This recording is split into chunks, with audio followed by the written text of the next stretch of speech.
Olá, sejam todos muito bem-vindos ao programa As Liberais. Eu sou Paula Leal, aqui ao meu lado a minha parceira, a jornalista Branca Nunes. Oi, Paula.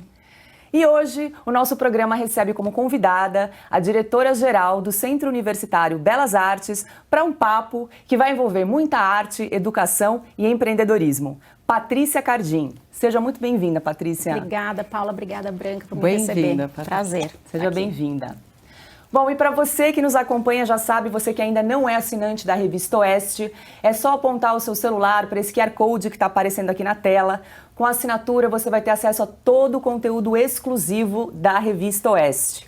Lembrando que nós não aceitamos financiamento público, não aceitamos financiamento de empresas públicas.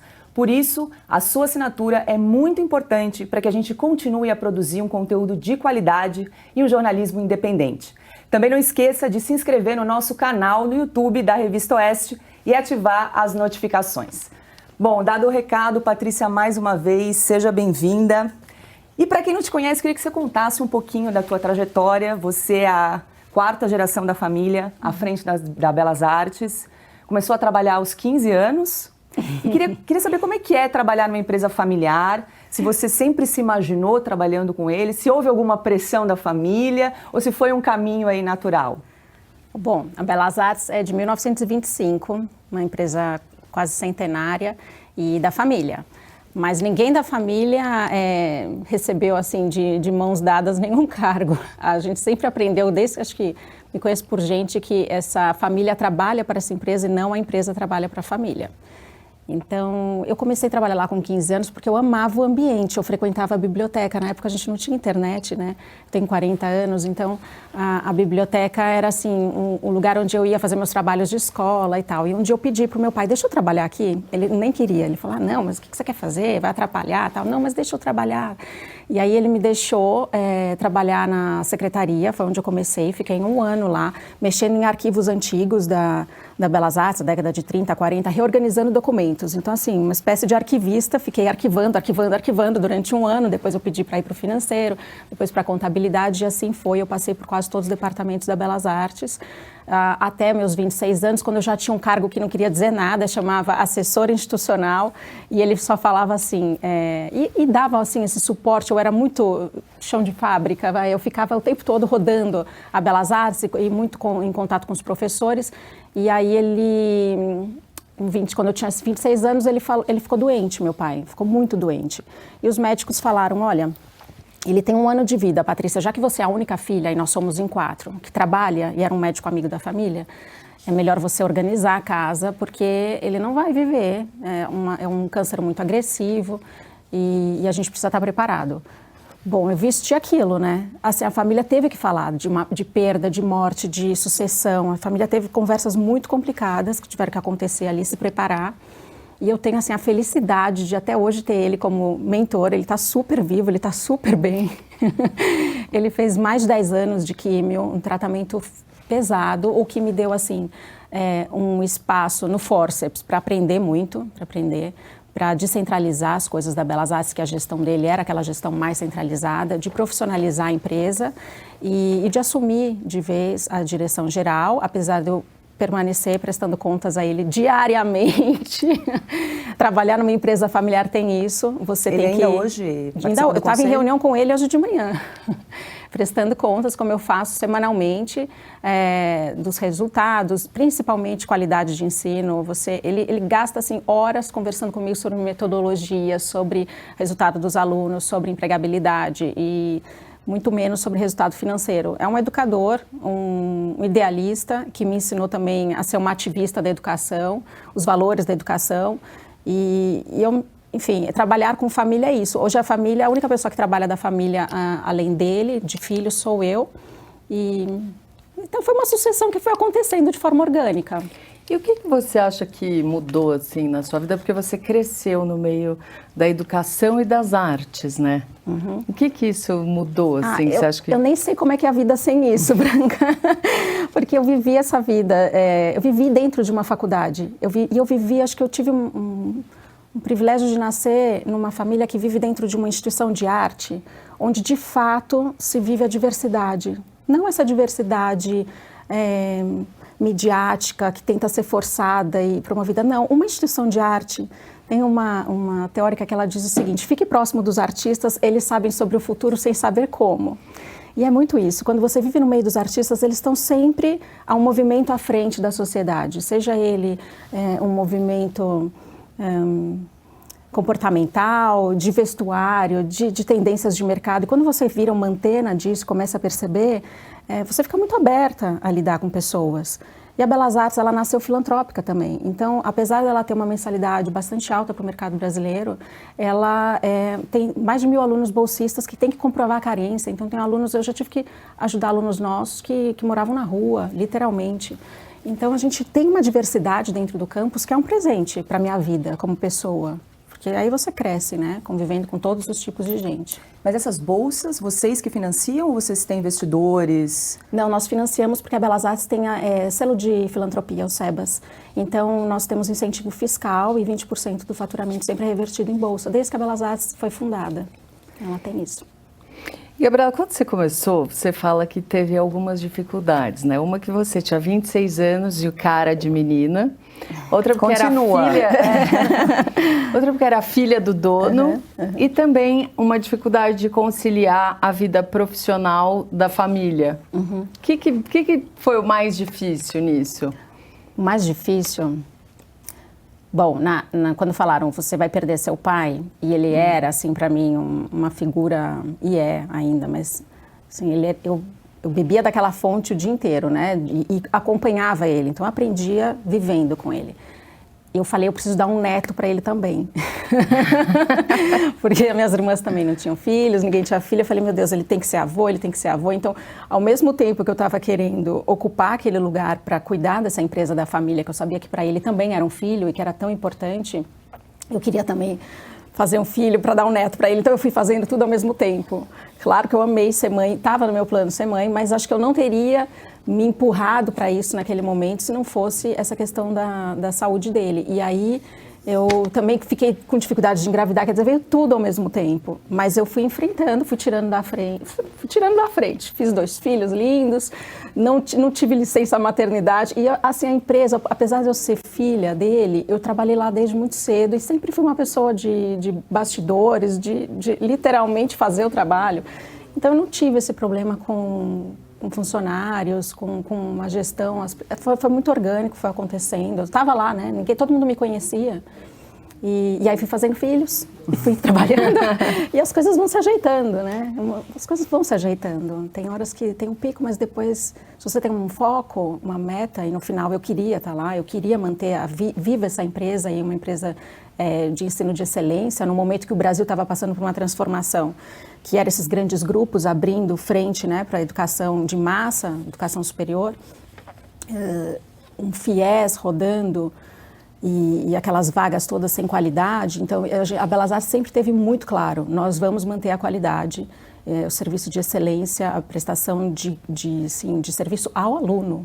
Então, era quase uma proteção e indo contra a corrente. E era, acho que, o medo maior do meu pai, que eu não entendesse que essa era uma missão da Belas Artes ancestral e que eu não entrasse nessa corrente de mercado, talvez pela idade. Isso foi sempre algo muito forte na nossa relação. E a gente estava comentando um pouquinho aqui antes de começar o programa sobre a abertura de um campus no Shopping Cidade Jardim, da Belas Artes. Quais são os cursos que vocês oferecem e por que abrir um campus num shopping de luxo? Acho que é o maior shopping de luxo do Brasil, um dos, né? E quais são os benefícios, né, de ter um campus num shopping como o Cidade Jardim? Os benefícios foram vários, porque quando surgiu a ideia de abrir um campus dentro do Cidade Jardim, partiu de um diretor da Belas Artes, junto com o pessoal do shopping que estava tentando fazer uma parceria, de repente, nossa, não, vamos fazer um campus. E aí a gente começou a pensar nesse shopping como um laboratório mesmo. E hoje o ensino ele está muito conectado ao varejo, porque você não atende mais você não prende mais a atenção do aluno. É muito difícil. Os alunos, por conta dos meios digitais, tem vários estudos que mostram que eles estão quase em transe dentro da sala de aula quando o professor está só falando. Então você tem que fazer ativações diferentes. Aquele campus ele é um teste para a gente, acadêmico mesmo, de que ele tem as salas de vidro. A gente queria que os alunos permeassem o shopping, que o shopping permeasse, o campus é aberto. A gente queria que os alunos fizessem experiências que a gente chama de safaris urbanos, que são com as marcas que estão ali. No entorno eles estão fazendo várias parcerias com todas as marcas que estão ali. A Belas Artes ela é focada em economia criativa. Então, assim, faz todo sentido para a gente, as marcas, os restaurantes que estão ali. Agora vai toda uma área de lojas de interiores para o shopping também, o que vai conectar com o nosso curso de design de interiores que está lá. Os outros que tem é moda e que também faz todo sentido, mídias sociais digitais, marketing e gastronomia. Essas são as graduações. E daí, a partir das graduações, tem todas as pós-graduações dessa área e cursos livres. Então, esse campus dentro desse shopping, além de ter sido um espaço que hoje tem segurança, porque hoje em São Paulo isso para os jovens é muito importante. A gente recebe alunos de todas vários alunos do interior e que vêm morar sozinhos em São Paulo, vários alunos que os pais ficam muito preocupados então o shopping para eles era uma relação de mais conforto. A gente conseguiu fazer um trânsito de transporte público. A gente está agora negociando com as prefeituras ônibus para passar lá na frente, quer dizer, a viabilidade desse shopping também foi bastante debatida como acesso. E essa troca que a gente tem feito com as marcas está sendo incrível para os alunos, porque eles produzem ali e a ideia é atravessar aquela ponte e já colocar o aluno meio pronto no mercado, né? Isso é muito importante para a gente. Não deixar que ele pegue um diploma e não saiba o que fazer com ele. Que andar que fica? Fica no segundo e terceiro andar. No meio das lojas ou não? Ele é ponta, ele é uma das pontas. Sei. O shopping tirou o estacionamento que eles tinham e construiu uma torre ao lado para esse estacionamento, fizeram uma passagem subterrânea bem bonita, assim, de túnel, e aquilo virou a Belas Artes, esse espaço, e ainda tem uma expansão que vai ser entregue no começo do ano que vem. Bem legal. E você falou de economia criativa, né? Nem todo mundo sabe exatamente o que é a economia criativa. Explica um pouquinho. Quando o termo surgiu, na década de 90, todo mundo na Belas Artes falou, nossa, é isso que nós somos. Foi quase nossa, alguém deu nome para isso que nós somos, porque nós não sabíamos porque a gente ia montando curso nessas áreas, né? Artes, arquitetura, interiores, comunicação, artes cênicas, música. E aí esse inglês, o John Hawkins, ele cunhou esse termo e fez um livro e ele mostrava qual era o PIB criativo da Europa. E mostrando que essas áreas, às vezes, elas não estão assim dentro de algum ministério específico, que precisaria haver um ministério, né, focado nesse PIB para gerar economia, para cuidar da regulamentação. E depois os americanos fizeram também essa secretaria lá e a gente estava no Brasil, no início, tentaram fazer uma secretaria de economia criativa dentro do Ministério da Cultura, na época do PT, não deu certo, enfim, a gente tem muito pouco dado sobre economia criativa no Brasil. Então, a Belas Artes até, em algum momento, antes da pandemia, montou um observatório de economia criativa que era para falar para um aluno nosso, olha, vai para o mercado têxtil ou não, cinema, para dar guia mesmo para eles, né? Trazer a criatividade para os dados. Então, a economia criativa, basicamente, são esses dados, extratos do que essas profissões criativas geram economicamente para um país. O Brasil ainda não conseguiu consolidar os dados e a gente, em forma de observatório, em muitos debates com pessoas do mercado, a gente promove isso. Uma vez por ano a gente faz um encontro e acaba soltando as tendências e tal, e mudando as nossas matrizes curriculares para os alunos estarem alinhados com o que com o que tende assim, mais esperançoso no mercado de economia criativa em termos de prosperidade, né? Que é o que a gente quer para eles. E você estava falando antes sobre a preocupação da Belas Artes em inserir o estudante, o aluno já no mercado de trabalho, né? Porque vocês fazem um trabalho não só para desenvolver o artista, mas também para que ele possa ser o gestor dos próprios projetos, né? Porque muitas vezes o artista tem essa dificuldade, ele tem aquele lado criativo muito desenvolvido, mas na hora de fazer a gestão, de vender as suas obras, comercializar, ele tem uma certa dificuldade e muitas vezes a própria universidade não dá essa base, né? O que a Belas Artes faz nesse sentido? E é um perfil, de fato. Pois é. Mas eu entendo que nesse momento o mundo está olhando para esse perfil de uma outra forma. Visto pela prova do PISA. O PISA é uma prova que avalia as escolas, né, o ensino básico, no final. E ela sempre avaliou, durante todos esses anos, ela existe há 30 anos, matemática, língua, a língua local e ciências. A partir desse ano, pela primeira vez, ela vai analisar criatividade. E o PISA, ele é uma prova do setor econômico dos países. Ele é uma prova que mede a qualificação da mão de obra do país. E o Brasil vai muito mal, né? O Brasil está em último lugar no PISA, literalmente. A gente vai muito mal. E, então, quando eles anunciaram há 2 anos atrás que eles iam começar a avaliar a criatividade, a gente falou, nossa, que incrível, porque a gente acredita também que a criatividade é uma super ferramenta econômica. Quando a gente junta esse público que realmente está ali concentrado na Belas Artes, é um pessoal criativo, é mais sensível, ele está observando o comportamento de consumo e às vezes ele não consegue envelopar isso para tornar aquilo um negócio, a gente começou a trabalhar com as habilidades que faltavam. Então, desde o primeiro semestre até o último, aula de empreendedorismo, negócio é muito forte. Eles se formam na Belas Artes em um evento que se chama Collectables, que é quando eles apresentam, em forma de banca, assim, stands, todo o trabalho deles, e passam assim 10 mil pessoas para assistir. Eles têm gente de dentro e de fora da mercado inteiro, e 20% da nota deles é avaliada por esse... É um avaliador cego, a gente combina com eles vão com uma ficha, ele pode preencher na hora, pode avisar que é ele, ou pode preencher depois. 20% da nota desse aluno é dado por esse avaliador externo, do mercado. Que é do mercado. Do mercado. 80% é a banca acadêmica. Então, ele passa por uma pré-banca acadêmica, depois ele vai para esse evento, que é um grande evento, é uma grande festa, uma feira. Tem de tudo. Os alunos têm, assim, uma liberdade grande mas tem que ser um negócio. Ele está desenvolvendo um negócio, um produto, um serviço. E aí a banca externa dá 20% dessa nota. Normalmente, eles já saem dali com alguma coisa preparada. E eles têm resistência com essa questão? Já tiveram. Já. No início foi difícil, porque existia uma lenda de que a arte não se envolve com dinheiro, né? Os artistas, por natureza, assim... acho que não é a natureza deles. Na verdade, acho que foi tão dito isso para eles, tão dito. E aí você via eventos enormes acontecendo de arte, milhões envolvidos. E os artistas sempre ali, meio de fora, né? Sendo utilizados por esse meio da arte. Isso me deixava um pouco irritada. Então, quando a gente começou a falar assim, não, mas espera aí, por que esse aluno não pode estar nessas feiras? Por quê? Ele poderia estar nessa feira vendendo, é porque ele é aluno? Porque aquele outro artista está ali vendendo um quadro? Quem é que disse que é melhor? E a gente começou a entender a cadeia da arte, quem eram os personagens da arte, os eventos da arte.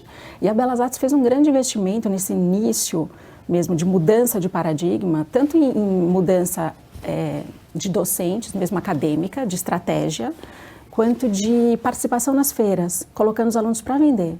E o lucro era 100% revertido ao aluno e a gente paga até hoje, estandes de feiras profissionais do mundo da arte, para que eles participem, vejam como é que é a relação de venda da arte, conheçam o que é um merchan, um galerista, quem são os compradores de arte, como se precifica uma obra, como é que é o envelopamento de imagem que se dá num artista, né? Para tirar um pouco aquela ideia de que o artista só vai ser aceito se alguém do mercado vier jogar uma luz nele. Não é assim. Então, a gente deu uma clareada nessa ideia da cadeia econômica do mundo da arte para que os alunos não tenham medo de enfrentar e usar o talento deles a favor da carreira. Então, no começo foi difícil? Foi.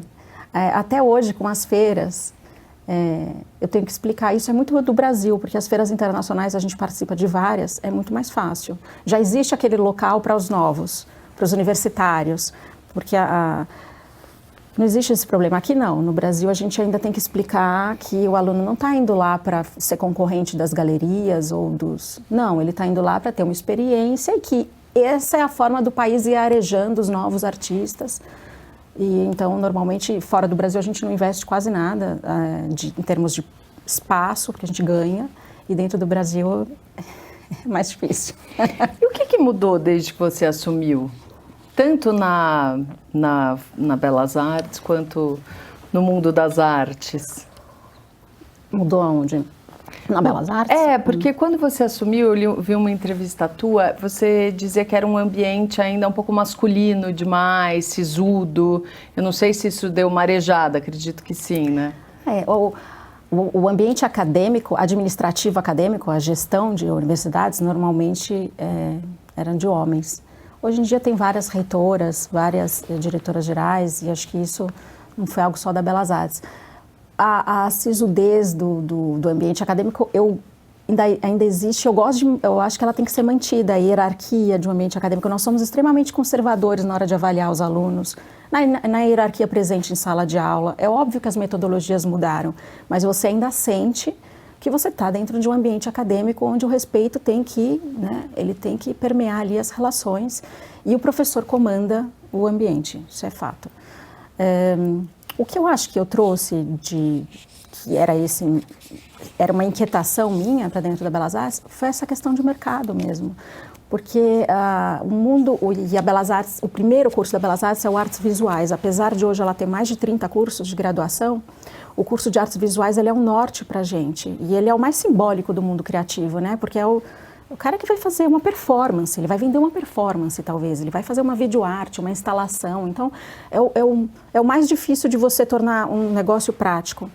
E a partir do momento que a gente fala, não, isso também pode ser vendido, envelopado, isso é um negócio, isso é uma carreira, você traz uma segurança para todos os outros agentes criativos, para eles não ficarem achando que aquilo é uma aula de artes de brincadeira. Sabe a caixa de brinquedo que se entregava na sala de artes plásticas das escolas? Não é isso, a gente não trata a arte dessa forma.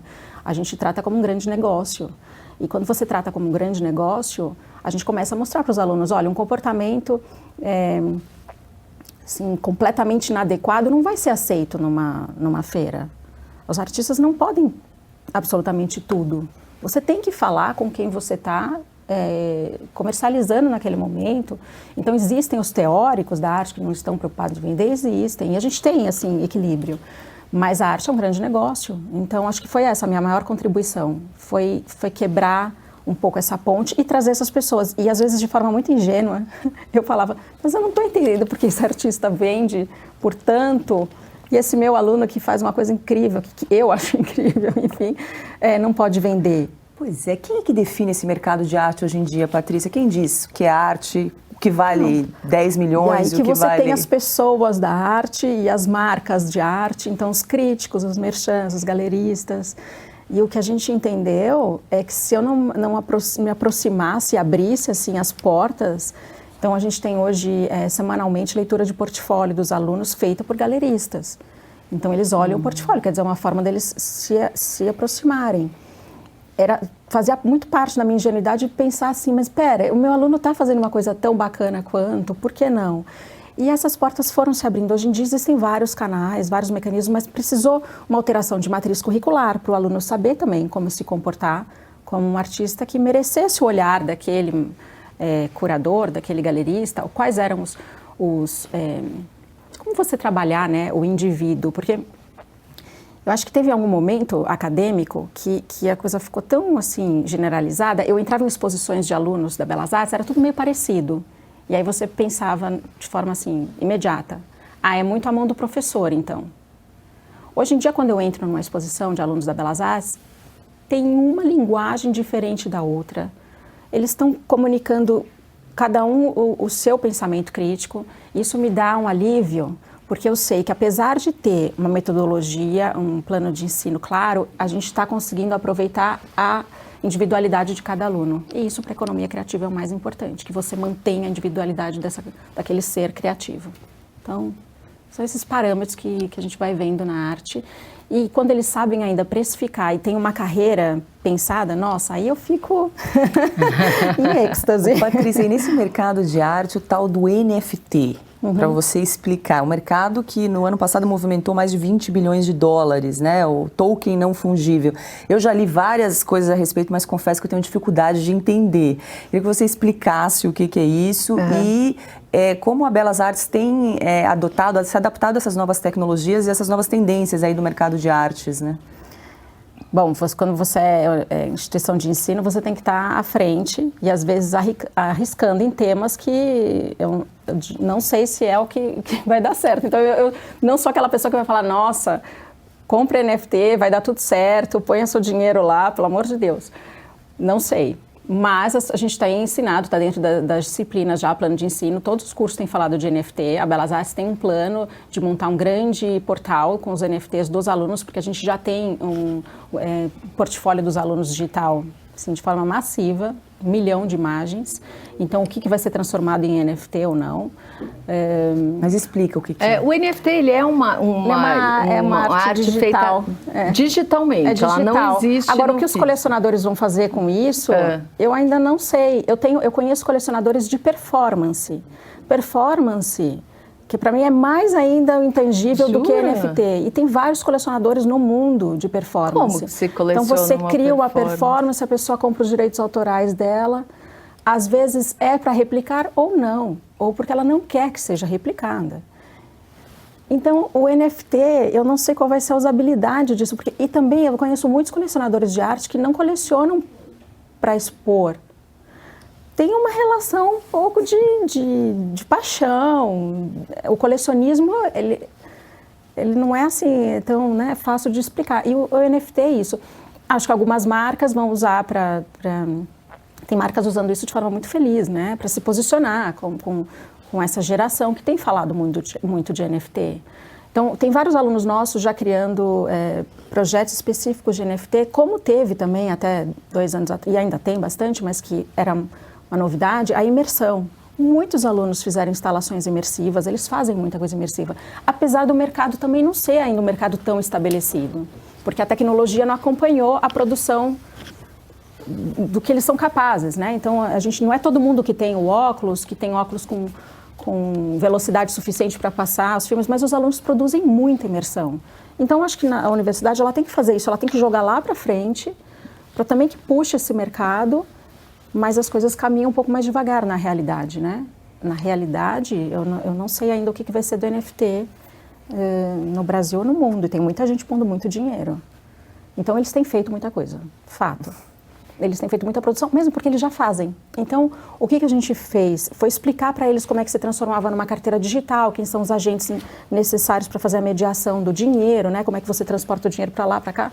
A gente montou um monte de workshops, os coordenadores aprenderam, jogaram isso para as salas de aula. Então, o aluno que quiser transformar a obra dele, que eles já têm, porque eles produzem muita coisa, em NFT, ele tem que percorrer esse caminho, que é uma cartilha, né? Porque então existe a obra física e depois ela é transformada digitalmente? Não necessariamente. Ela pode ser só digital. E eles fazem muita coisa digital.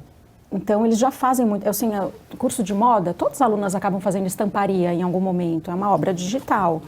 Os alunos de artes visuais também, várias vezes eles fazem protótipos digitais.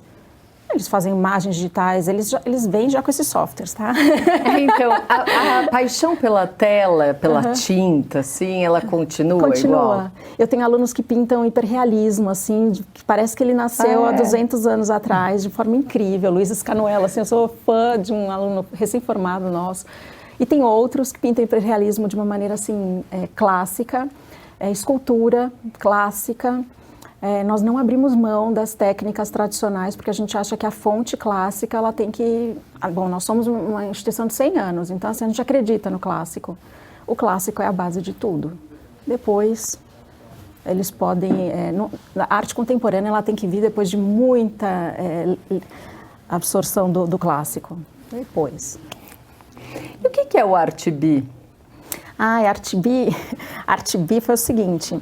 Quando surgiu a economia criativa, a gente falou, nossa, Belas Artes é economia criativa. Depois surgiu a metodologia ativa, que é a forma de lecionar em sala de aula de hoje. A metodologia ativa que os pedagogos usam nada mais é do que você ter o aluno como centro da sua aula. Então, o trabalho individual, você olhar para aquele aluno. E quando as escolas começaram a falar de pedagogia ativa, e estava tendo uma grande mudança nas diretrizes curriculares do ensino básico no Brasil, a gente olhou e falou assim, puxa vida, mas a Belas Artes sempre ensinou metodologia ativa. A gente não sabia que isso chamava metodologia ativa, mas há 100 anos a gente tem que olhar o indivíduo, porque o indivíduo carrega esses valores dele, a estética dele, a manualidade dele, e a gente trabalha com isso. A gente ensina pedagogia ativa, e a gente começou a analisar como os nossos professores lecionavam, porque a gente não tinha isso de forma assim organizada, cadastrada, entendida como método. E aí, em troca com diretoras de escola, tradicionais de São Paulo, a gente está sempre em contato, a gente começou a fazer curso de capacitação para professores dessas escolas, de metodologias ativas. Então, como que você não é só um professor conteudista, mas você é um professor que coloca aquele aluno para pensar, criticar, te responder e faz o que a gente chama de ruminação acadêmica, mas de uma forma mais eficiente, que esse aluno seja o protagonista da história dele. A gente acabou fazendo durante anos cursos para professores em escola. E aí uma hora a gente falou assim, bom, por que não transformar isso num grande programa digital e que a gente possa crescer, porque a gente estava dando muito trabalho. Foi crescendo, mas a gente não conseguia, os nossos professores da Belas Artes não estavam conseguindo dar conta daquele programa que estava crescendo. Porque a gente tem uma turma bem, assim, coesa, fechada, é uma grande familhona ali. E aí a gente transformou isso num programa digital que hoje está dentro de várias escolas no ensino básico, que fala direto com o aluno. Mas ele acaba, ao longo do percurso, capacitando esse professor para a pedagogia ativa, que basicamente é o seguinte, o aluno ele primeiro tem que fazer algo, mão na massa. Depois isso volta para o aluno e aí ele começa a receber as críticas do professor e a desenvolver a melhoria daquele projeto. Sempre voltado para o fim, como se para algo da economia criativa, seja assim, a Casa do Futuro, ou um documentário de mídias sociais. Eles têm que produzir no final algo e que na trilha ela provoca o aluno a colocar parte da história dele dentro desse projeto. Então é ele conectado com o futuro, conectado com uma demanda externa, e o professor ele tem uma forma diferente de iniciar o projeto, que é mandando primeiro fazer, sem que ele saiba nada. Depois ele começa a aprimorar o projeto. Antigamente o professor ele falava, agora vocês vão fazer um projeto e vão me entregar no final e eu vou dar nota. Hoje em dia é o inverso. E esse inverso funciona muito para essa geração. Então, tudo é geracional, né? A gente vai trabalhando com as gerações que entram. Eu me lembro de uma discussão que teve na Belas Artes enorme dos professores de arquitetura. Eles estavam, assim, perdidos, porque os alunos não conseguiam mais entender a planta baixa, que é aquela que a gente desenha os ambientes, assim. Aí eles ficavam lá na sala dos professores, mas não é possível, o que está acontecendo? Esses meninos vieram, não conseguem, aquela geração não conseguia mais. Bom, aí um professor falou assim, vamos tentar mudar e jogar o tridimensional para o primeiro semestre, ao invés de jogar o bidimensional? Sim. Porque só lá no meio eles começavam a fazer uns cubos e olhar o tridimensional. Concluímos o seguinte, que porque eles não estavam mais no videogame assim, Mario Bros, que andava para o lado, e eles estavam indo para videogames que eram Minecraft, né? Que entrava e subia e girava. Assim, né? Eles não conseguiam mais entender o bidimensional. Eles entendiam o tridimensional. Os professores estavam fritando assim, a cabeça deles, porque os alunos não conseguiam mais produzir o que eles sempre produziam. Quando eles inverteram isso, a produção assim, subiu de forma absurda, a qualidade dos projetos dos alunos. Porque essa geração estava vindo de forma tridimensional. Hoje, o imersivo para eles é a primeira linguagem, o que a gente teve que se adaptar também. Então, eles conseguem enxergar o ambiente que eles estão construindo e projetar esse ambiente, às vezes, de forma melhor, mais qualificada, dentro do imersivo. Depois faz a planta baixa. Ah, é a última. Sim. Tá lá no final agora. Olha que loucura. A qualidade desses alunos que chegam para vocês hoje, em termos de educação de base, Patrícia? A gente está montando um programa agora, como a gente tem muito aluno que a gente chama de treineiro, eles fazem o nosso vestibular antes de entrar na faculdade de fato, quando eles ainda estão na fase de escola. Já está montando um programa que basicamente é para eles lerem muito pouco. Então eles têm uma dificuldade de interpretação de texto que é assustadora. O que a gente foi acompanhando, né? A gente acompanha muito as diretrizes básicas de educação, agora tem um novo ensino médio, que tem uma expectativa de mudança. Cada governo, né, impõe uma prioridade. Então a gente sentiu muito a falta da força da alfabetização nos últimos anos, muita dificuldade de leitura. Vindos de todos os colégios. Todos. Mas existe sim um fosso entre o particular e o público que é notório. Todos os professores sabem que tem que ter um reforço, assim, a gente não divide, nunca mandei uma lista, olha, esses aqui são bolsistas, esse não. É uma coisa orgânica que acontece. E como os professores conversam muito, a gente fala, nossa, aquele aluno não está conseguindo ler. E se você não consegue ler e interpretar o que você está lendo, como que você vai criar, né, um projeto, um senso crítico? Você precisa ler, fazer uma leitura mesmo de mundo, de tudo. Então, nós somos muito críticos à maneira que o Brasil alfabetiza, muito.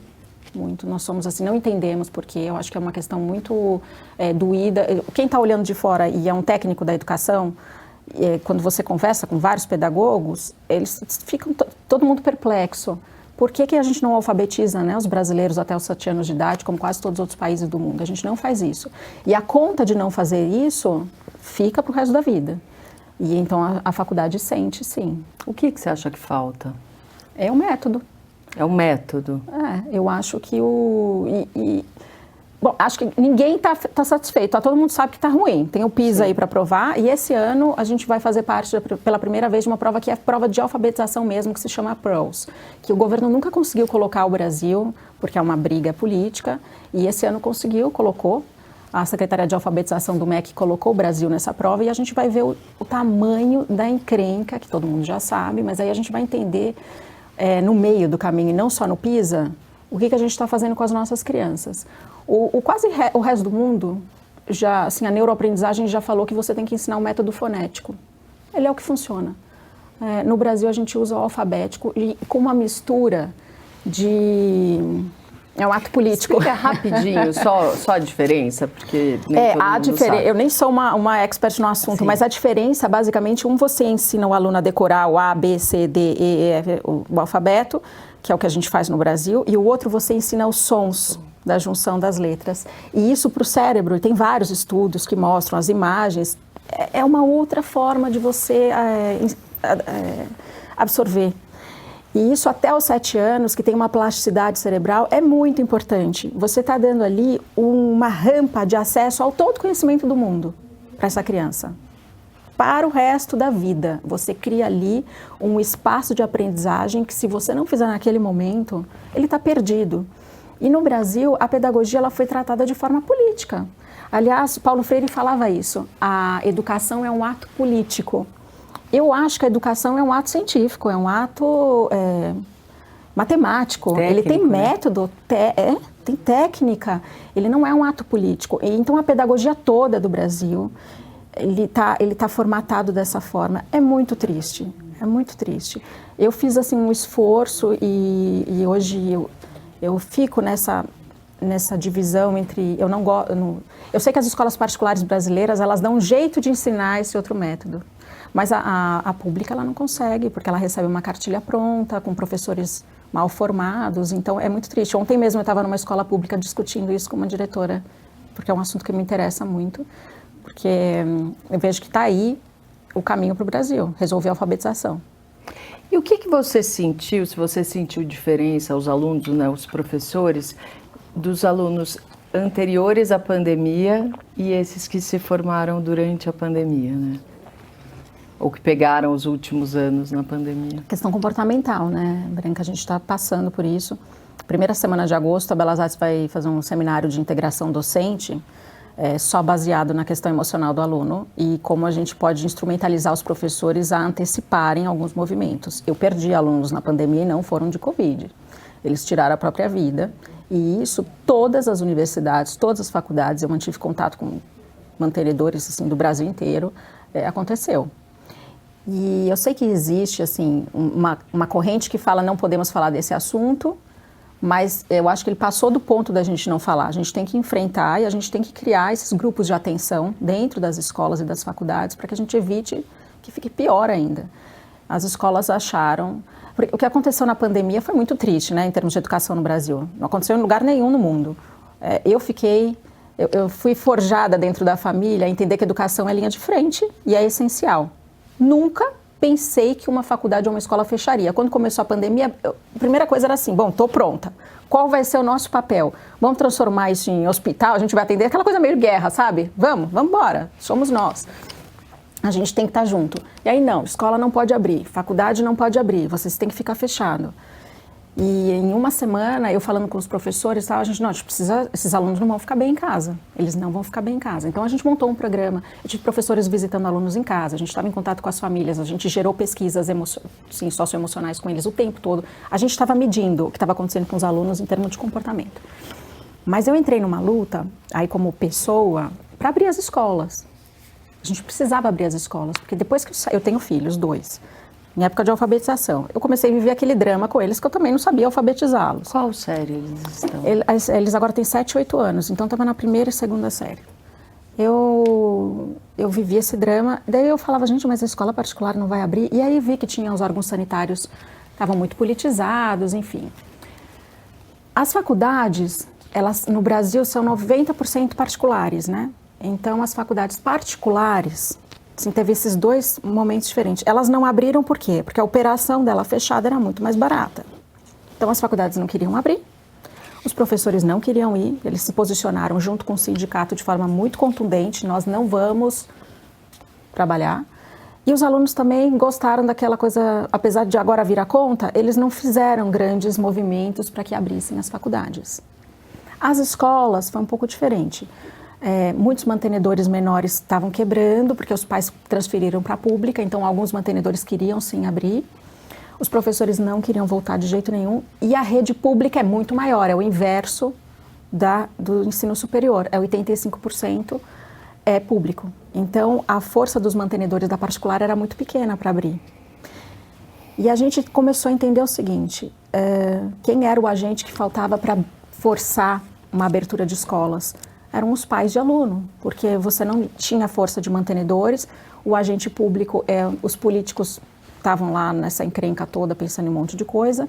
Quem mandava na abertura de escolas eram os municípios e depois os governos por conta da lei da concorrência, né, que tirou o poder do MEC.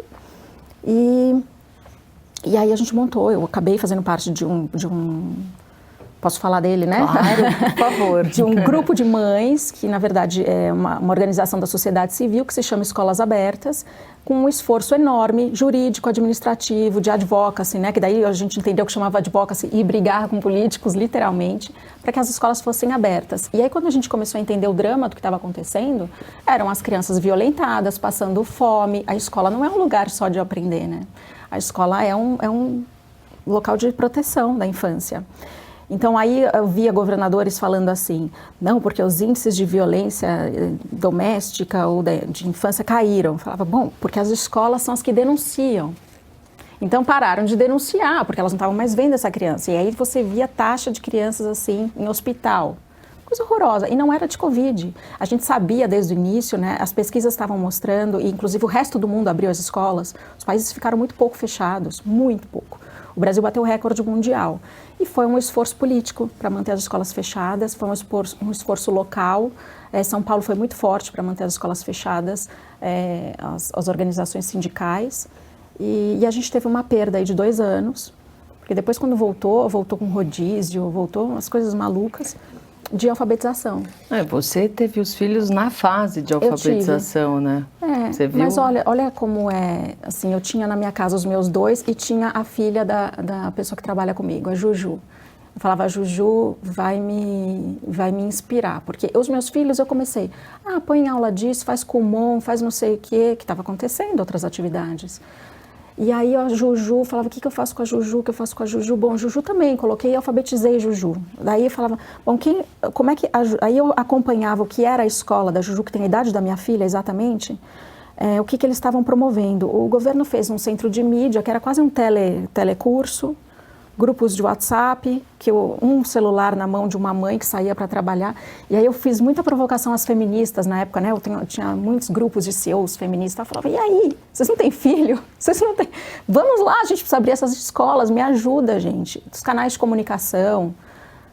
E aí não podemos, porque coitada das professoras. Mas a professora também é mãe, essa professora também precisa da escola. A gente não pode fazer esse pacto da mediocridade, né? A gente está deixando crianças morrer. Então, o que o movimento conseguiu? Ele conseguiu um monte de coisa. De fato, a gente só abriu as escolas por causa do movimento. Foi depois de escolas abertas, mudou mesmo. Porque existia um pacto de manter as escolas fechadas até o final desse ano. Pois é, mas a maior resistência era dos sindicatos mesmo? E dos políticos que não queriam comprar essa conta, que para eles é uma conta alta, né? Politicamente, de imagem mesmo. Então, eles precisavam de um empurrão da sociedade civil. Até o final de 2022? Era a ideia? Era o acordo. Tanto que o ensino superior, ele está liberado para ficar no remoto até o final desse ano. E tem faculdades fechadas. E elas ainda falam sobre a pandemia. Tem muita faculdade fechada. E eles entregaram prédios. Então, assim, não é que está fechada, é porque a operação ficou muito mais barata. Então, o que eu vi da educação no Brasil na pandemia me trouxe um ser ativista em mim que eu não conhecia. De falar, não, está tudo errado, nós somos educadores. No final do dia, o que a gente está fazendo aqui, né? A gente não pode só fazer disso uma conta. A gente tem alunos para receber, para salvar, para acolher. E, então, a educação no Brasil fez um desserviço na pandemia, foi muito triste, foram poucos os que brigaram contra. E essas mães de escolas abertas foi a novidade e eu espero, e eu sou aquela pessoa, eu sou a voluntária que fica assim, por favor, não abandona isso, não abandona. Porque eu quero muito que as mães se posicionem para conseguir ajudar o ensino público, mudar a alfabetização do Brasil, porque só aí é que a gente vai melhorar a qualidade de ensino. Como é que o movimento começou? O movimento começou com duas mães se encontrando num buffet infantil, porque as escolas estavam fechadas, mas estava tendo festinha de criança, né? Tudo podia, menos as escolas. E essas duas mães, a Bel e a Lana, se encontraram nesse buffet, as duas indignadas. A Lana é uma pessoa que, assim, tem um trânsito, assim, super interlocutora de várias causas, e a Bel advogada, e elas resolveram processar a prefeitura, juntaram com a Vera, que era uma outra advogada, enfim, começaram processando a prefeitura de São Paulo, e eu sou vizinha da Lana, ela me ligou e falou, você que trabalha na educação, né? Você é da educação? Eu falei, sou da mas é educação superior e tal. Ela, não, me ajuda. Eu falei, olha, a encrenca vai ser boa, vamos embora. E hoje nós somos 6 mães que trabalham, de fato, na linha, assim, todo dia a gente fala sobre isso. E 20 que são voluntárias que cuidam de redes. Foi um trabalho de rede federal mesmo, por isso que a gente já foi falar com todos os senadores, ministros todos que se podem imaginar, o próprio presidente Bolsonaro nos recebeu, prefeitos, governadores, secretários de educação. A gente realmente foi atrás de todas as instâncias políticas que pudessem mudar, via PL, decreto, não importa. A gente tentou de tudo para ir abrindo as escolas e depois para ir tirando aquela questão do rodízio, a máscara da escola, porque senão tinha escolas que usavam isso como gatilho para permanecer fechada. Ainda tem muita escola com máscara, e né? ainda tem muita escola fechada, acredite se quiser, porque alguns prefeitos ainda estão utilizando a questão da sanitária em municípios e a gente recebe denúncia também. Então a gente virou esse canal onde as famílias nos avisam, essa escola falou que vai fechar porque tem 2 casos de suspeita de Covid. Ainda acontece. E o que vocês fazem? Desculpa, fala, que eu sou um pouco apaixonada por esse tema. Pois é, não, eu até ia falar, a gente escreveu muito sobre essa questão da a gente faz? Educação. A gente é mãe, né? Não, quando vocês recebem, assim, uma mãe falando, olha, a escola do meu filho tá a gente fechada. vai atrás, a gente denuncia, a gente liga em todos os órgãos, a gente pressiona os secretários, a gente posta eles, a gente vai na porta da casa deles e bate panela, em meia dúzia. Abre a escola! Então, quando eles nos recebem, os políticos, eles falam, mas o que vocês são? A gente é mãe. A gente é mãe e coração de mãe cabe todo mundo e a gente vai defender até o último aluno que precisar de uma escola aberta. Só que quando a gente viu as escolas abertas e a gente começou a entender o conteúdo dessas escolas, aí a gente falou, peraí, a gente não vai poder parar. A gente não vai poder só deixar essa escola abrir. A gente agora viu uma coisa que você não pode mais abandonar essa informação que eu tenho. É uma informação muito dura. A gente visitou muita escola pública. A gente olhou a situação e não é uma situação de infraestrutura. São de pessoas, de comportamento, de o que se pratica lá dentro em termos de desenvolvimento, sabe, das crianças. A gente falou, não, a gente vai ficar por aqui mesmo. E agora a gente já conhece os canais e os canais já nos conhecem. E eles sabem que a gente, eu brinco com alguns políticos, você acha, para quantas mães tem um professor, cada professor tem umas 40 mães atrás. Nós somos muito mais barulhentas, nós temos uma rede de WhatsApp que é uma coisa que funciona impressionantemente. Se você tiver uma intoxicação de massinha, assim, em 24 horas o Brasil inteiro está sabendo, não é assim que funciona? E a gente usa essa rede de escolas, de mães mesmo, para agora tentar impor uma agenda para melhorar a alfabetização infantil no Brasil. Essa é a nossa próxima missão. Não, é que eu queria voltar à pergunta inicial da Branca sobre essa questão do comportamento desses estudantes, né? A questão de saúde mental, que é super importante falar, né? Você falou de pessoas que tiraram a vida, isso é muito grave, pouco se fala sobre isso. Mas como é que está, em termos de comportamento, muita gente com dificuldade de lidar com o convívio social, gente que não quis voltar para a universidade, como é que você enxerga isso no dia a dia? A síndrome da gaiola, né? Que estão chamando, eles não querem sair, é verdade, isso acontece, existe e as escolas têm que fazer um esforço extra. Então, nós fomos buscar alunos em casa, literalmente. Nós fizemos isso, liga para a família. Por que esse não voltou? A Belas Artes voltou 100% agora. Quando a gente, todas as vezes que os órgãos sanitários liberaram a abertura, a gente voltava e vinha sempre 70%, 80% de alunos. Aí o resto a gente começou a ir atrás, ativamente. E eu acho que é a obrigação de cada uma dessas escolas aí resgatar o seu aluno, porque ele não está bem. E depois que você resgata, você vai trazendo ele de volta para a normalidade. A gente está tendo problemas de relacionamento entre alunos? Sim. Entre professores e alunos? Sim. E administra, se trabalha, chama grupos de... Agora, em agosto, vão ter várias rodas de conversa mesmo, cada um com essas dificuldades emocionais. Isso é algo que está todo mundo passando. O administrativo da faculdade está passando, os professores estão passando, os alunos estão passando. Mas qual que é o nosso papel? Tem que ser ativo. Ele não pode só, a gente não pode ser observador e tocar a vida. Então, essa é a responsabilidade das instituições de ensino. A gente tem feito isso e os resultados são maravilhosos. O que me aproximou muito, nos aproximou muito das famílias, muito. Nossa, as famílias estão junto, porque as famílias também estavam um pouco perdidas. O que eu faço? 18, 19 anos, são adolescentes. Apesar de ser maior de idade, nós chamamos a família. Então, assim, a gente está próximo das famílias. E isso funciona muito bem. Então, esse círculo tem que ser feito, que a gente chama de grupo de atenção, e é um trabalho ativo, e diário, e recorrente, até a gente voltar a uma certa normalidade. A gente tem hoje um dado na Belas Artes que quase 40% dos alunos se sentem absolutamente desmotivados. Eles não se sentem capazes de fazer nada, eles não se sentem aptos e eles estão desmotivados. Quer dizer, a gente nunca teve esse dado, porque a gente sempre tem essa pesquisa, a gente nunca teve esse dado nessa quantidade. Nos assustou muito. E aí, pra gente, o que a gente vai fazer? O que a gente vai fazer com esses alunos? A gente começou a pensar nas agendas de empreendedorismo, onde eles colocam o projeto deles em função de algo emocional também. Então, todo o semestre, segundo semestre da Belas Artes, está voltado para projetos individuais dos alunos, mas que ele relacione com a vida dele, o que ele quer lá para frente. E acho que as faculdades, elas têm veículo para isso, elas têm condição, elas têm tudo, elas têm professores capazes. É um lugar agora, é o nosso pronto-socorro emocional. Só que você tem que se responsabilizar pelos seus alunos, né? E você percebe que alguns cursos tiveram maior prejuízo? Porque até a gente fez uma reportagem aqui no Oeste falando de cursos nas áreas médicas. Você imagina, você está no 4º, 5º ano de medicina, enfermagem, você tendo que assistir aula remota, assistir uma cirurgia, né? Teve algum curso que você acha que foi mais prejudicado, assim, por conta dessa falta desse contato presencial? Acho que todos foram prejudicados, mas o ensino online, que foi feito durante a pandemia por muitas instituições, ele não é suficiente. Ele não é suficiente e ele não formou um bom profissional. Então, a gente atropelou muita coisa por ter fechado essas faculdades esse tempo todo. Atropelou muita coisa. Eu acho que a conta ainda vai vir dentro do mercado. Vai ter um problema de qualificação. A gente está formando para o mercado, todos eles, né? Como é que você forma um engenheiro sem prática, um médico, um psicólogo? E eu acho que vem aí também uma releitura que o governo precisa fazer de diretrizes sobre o que é possível ser online ou não. Tem coisas que não é possível. Agora, vocês oferecem cursos online? Vocês começaram a gente oferece com vários vários, cursos, né? Online, nenhum dos que a gente oferece presencialmente. Porque existem metodologias online que funcionam, só que requer investimento pesado, porque é interação profunda com esse aluno e requer turmas pequenas.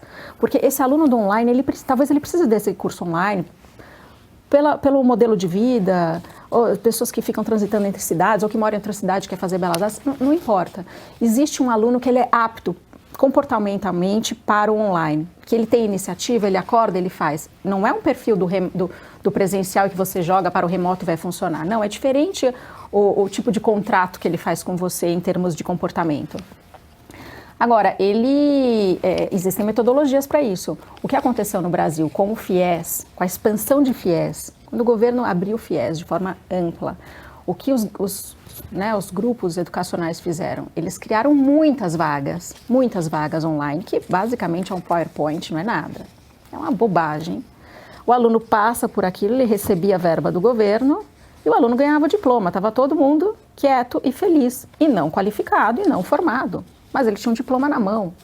Então, o que aconteceu durante esses anos todos é que a gente formou muita gente sem qualificação nenhuma e sem regulamentação desses programas. Assim, Então a gente queimou essa geração em termos de qualidade de mão de obra. E eu espero que o Brasil retome essa regulamentação em termos de qualidade, agora que passou esse sufoco de pandemia, que um MEC retome para avaliar o que pode ficar aberto e o que não pode.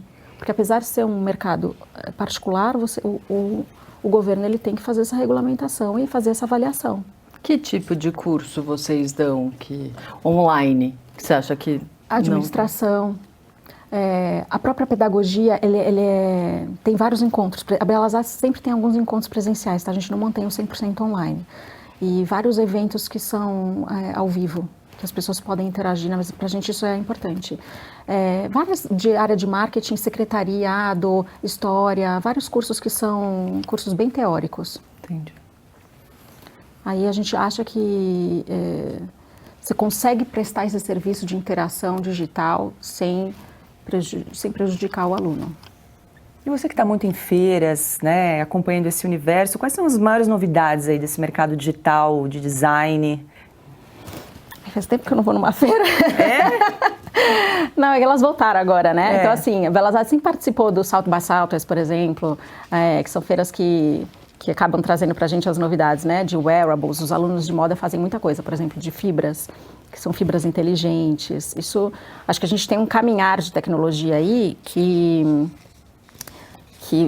enfim, vai se espalhando. Não vi nem nada que, nossa, agora viramos só o NFT foi, acho que, a novidade do momento. O resto a gente tem caminhado. Por exemplo, os alunos fazem muita coisa em impressora 3D, tridimensional. Só que os filamentos, que é o material que é feito a impressão 3D, ainda não estão, assim, super, hiper desenvolvidos. Então, tem gente que fica tentando desenvolver fibras que você possa fazer impressão de roupa. Por exemplo, ainda não existe essa fibra maleável, ela é plástica.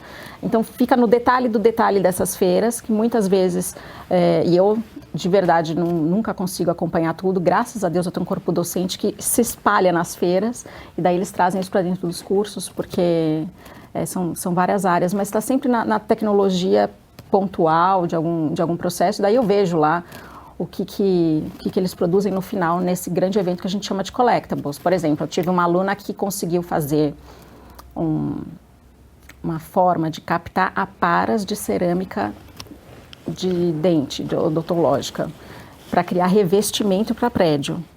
Então, assim, os alunos estão sempre analisando o que extrai da indústria de aparas, o que sobra dessa indústria, que para não ser jogado fora, o que eles podem reconstruir com aquilo. Mas não aquela bobagem de vamos pegar a garrafa PET e transformar em bijuteria, não isso. Coisas grandes que realmente acham um novo uso para um material que vai ser descartado e que não... Reciclagem. Isso assim, é a reciclagem de maneira industrial.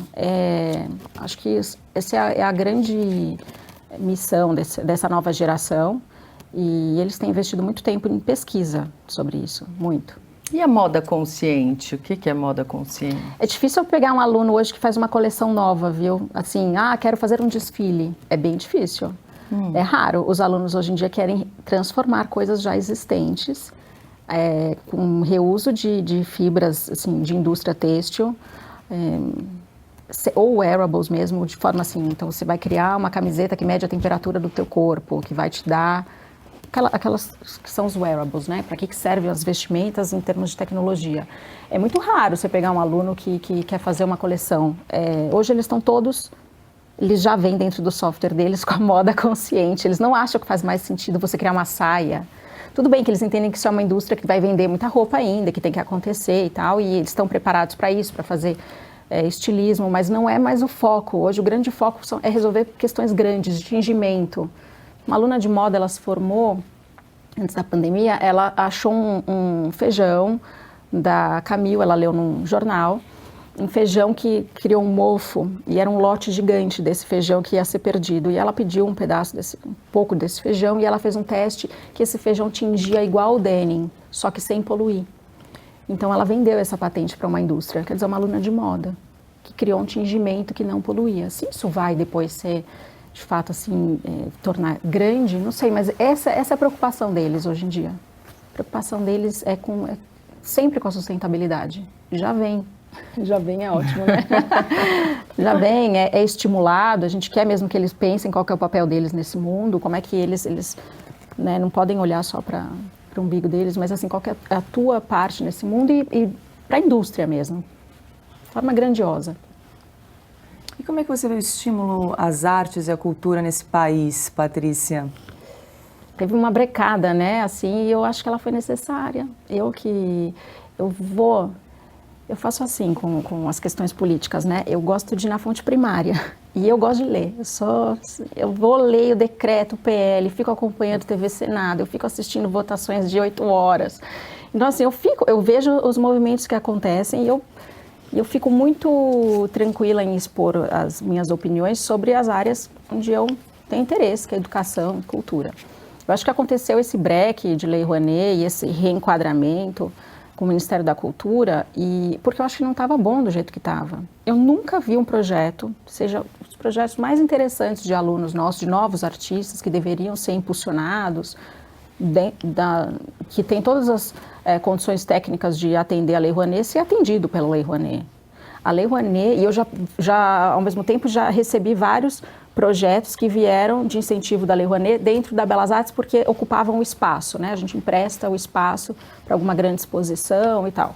E é sempre dos grandes nomes, colecionadores, banqueiros, enfim. A Lei Rouanet, ela estava carimbada com as grandes organizações.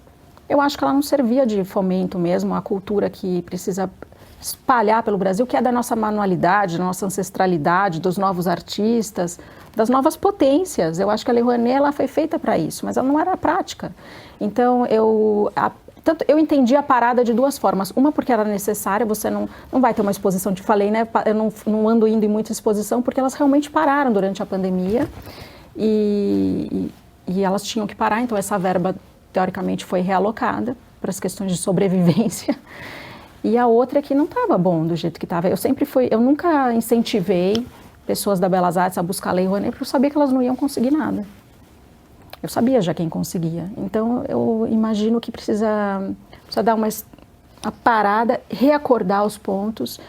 E o Brasil é tão maravilhoso, né? Eu viajo bastante pelo Brasil, adoro assim, a nossa manualidade, e ela é tão rica. Os nossos materiais, gente, o que a gente tem de material no Brasil que precisa ser reverberado, precisa ter luz. Não só isso que está na mídia, no mainstream, que já tem holofote. Então, acho que o Ministério da Cultura tem que fazer esse mergulho ao Brasil real, profundo e que guarda as nossas riquezas. Eu tenho um aluno que foi um bolsista da Belas Artes e ele veio de família de pescador. Ele sabia fazer rede de pesca. Bom, teve uma seleção para uma feira internacional, que é a Satélite de Milão. É a feira mais importante de novos designers do mundo, porque ela fica dentro da Feira de Milão, que é a maior do mundo. E ali dentro dessa feira tem uma área que eles chamam de satélite, que eles selecionam 20 faculdades do mundo para participar dessa feira. E a gente foi selecionado. Então, eles selecionam a faculdade. E a gente, dentro da faculdade, faz uma curadoria para selecionar alguns alunos que vão para a feira. E a feira também pode falar que sim ou não desses alunos. Então, também tem a feira no final cortando. Ele foi selecionado por todas as etapas. Ele fez uma cadeira inteira de trama de rede. Mas assim, tinha uma releitura, tinha um aspecto, tinha um formato diferente, era uma peça super contemporânea, mas ele tinha essa manualidade que não.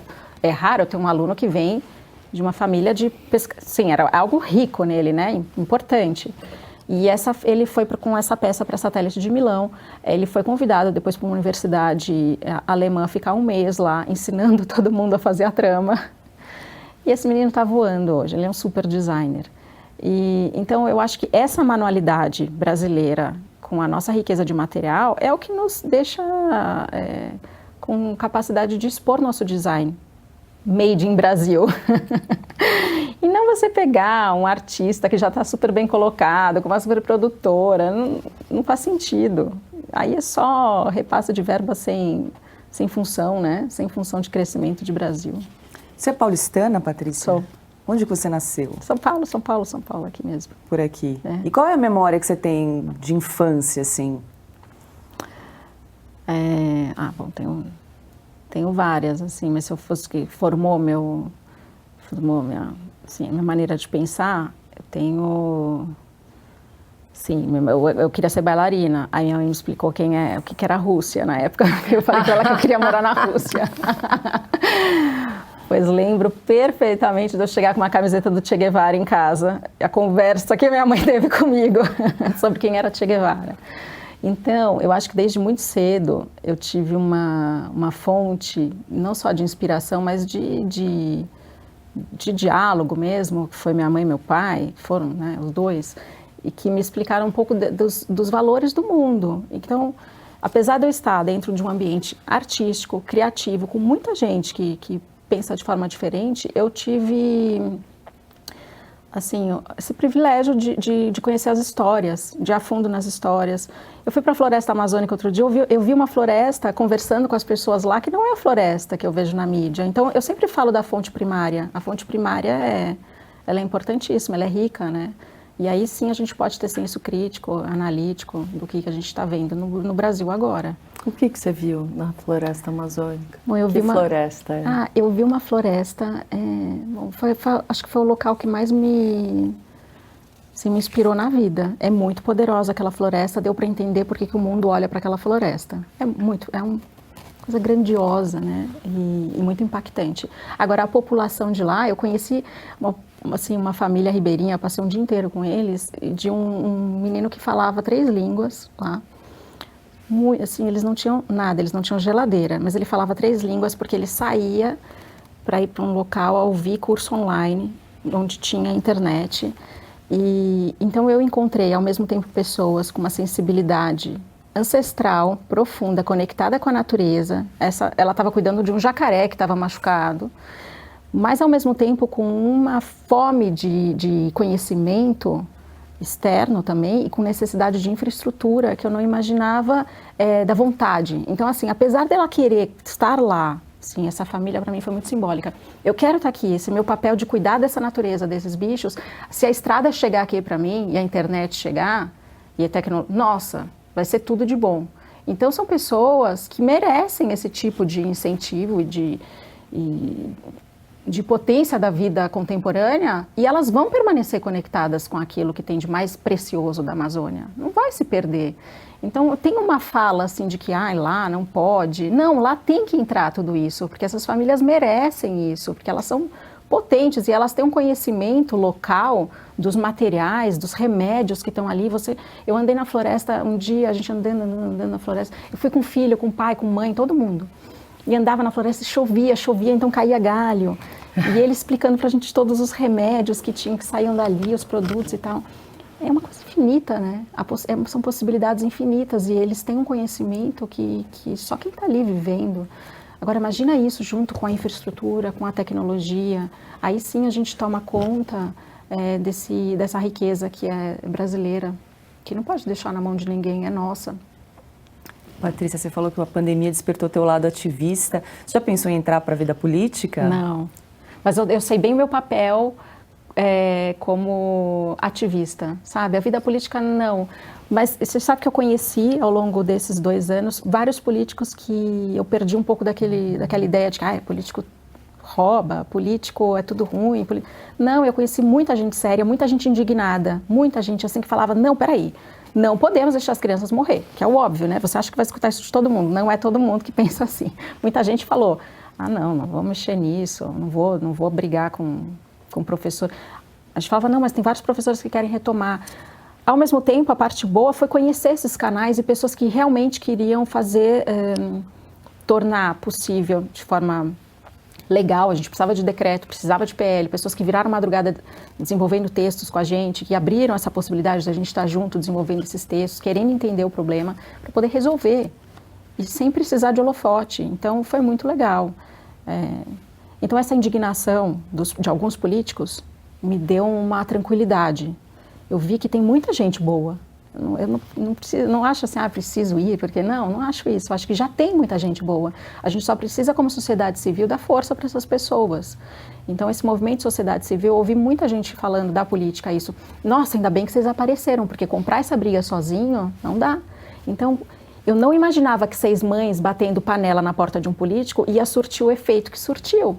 E a gente mudava decretos por causa de meia dúzia de panela. Então, os políticos, eles precisam desse volume da sociedade. Saber de fato o que a sociedade está precisando ou não. E acho que a gente fica muito em casa reclamando em grupo de WhatsApp. A gente tem que sair, se expor, falar, explicar nossas razões, nossas dores. A partir do momento que a gente começou a explicar as dores das mães e das crianças, tudo ficou mais fácil, porque existia um equilíbrio de forças entre o professor que queria ficar em casa ou os sindicatos. Eu acho que era mais sindicatos do que os próprios professores. Mas quem queria ficar em casa e quem precisava que a escola funcionasse. Você, quando tem equilíbrio de forças, você ajuda o político bom. Então, quem que te inspira? Bom. Pode ser uma personalidade, alguém da... Nossa, que difícil. Tanta gente me inspira. Eu sou, assim, super permeável. Eu vou pegando um pouco de cada um que eu conheço. Eu sou essas pessoas que leio tudo ao mesmo tempo. Estou lendo 5 livros agora. Claro que eu misturo tudo, eu não sei mais quem escreveu o quê, porque eu vou lendo junto. Então, indica um livro. Indicar um livro? Tá bom, vou indicar um bem facinho. Assim, facinho não, maravilhoso. Eu fui ler agora, depois de velha, sei lá, um livro tão antigo, A Revolução dos Bichos, do George Orwell. E eu assisti junto, fiz uma casadinha, porque é um livro fininho, final de semana, porque saiu um filme no Netflix, que eu não sabia, não sei se já tinha há um ano, que chama A Sombra de Stalin. Então eu assisti o filme com o livro, meu Deus do céu. Aí eu falei, nossa, é obrigatório para qualquer jovem fazer essa casadinha. E as pessoas que acabam me inspirando são essas que conseguem se conectar com o jovem, porque de uma forma profunda, sem achar que o jovem é alguém raso, que não está entendendo. Ele está entendendo o que está acontecendo, sim, está atento. E, então eu leio muitos pensadores que lidam com o comportamento jovem, que eu adoro. Enfim, mas esse livro, George Orwell, A Revolução dos Bichos e a casadinha com o filme A Sombra de Stalin, vale a pena. Bem chocante e tão verdadeiro, né? E tá na história e a gente não pode ficar repetindo a história que já viu que não deu certo. Legal, valeu a dobradinha. Bom, o nosso programa está chegando ao fim. Queria agradecer muito a presença aqui hoje. Patrícia, fiquei com vontade de voltar a estudar na Belas Artes, fazer um curso. Eu que agradeço, um prazer estar aqui. Obrigada, viu? Obrigada. Parabéns pelo programa novo, vida longa o programa. Amém, obrigada.